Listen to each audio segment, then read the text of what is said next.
Hi guys 'ఉప్పు cup రంబు' review. ఆ పేరు వినగానే నాకైతే నా చిన్నప్పటి పద్యమే గుర్తొచ్చింది. ఉప్పు కప్పు రంబు నొక్క పోలికను అయితే చిన్నగా మన సుహాస్ చిట్టి జయపురం అనే ఊరిలో శ్మశానంలో గార్డ్‌గా అండ్ డెడ్ బాడీస్‌ని పూడ్చిపట్టి పనిచేస్తాడు.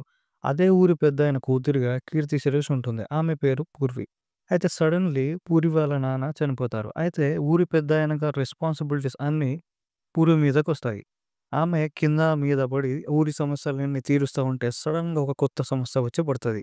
అదేంటంటే ఊరిలో శ్మశానంలో ఓన్లీ 4 మెంబర్స్‌కే పూడ్చిపెట్టడానికి ప్లేస్ ఉంటది. అయితే ఆ ఊరి జనాలకి ఉన్న సెంటిమెంట్ ఏందంటే వారు చనిపోయాక వారి డెడ్ బాడీస్‌ని వారి సొంత ఊర్లోనే పూడ్చిపెట్టాలి.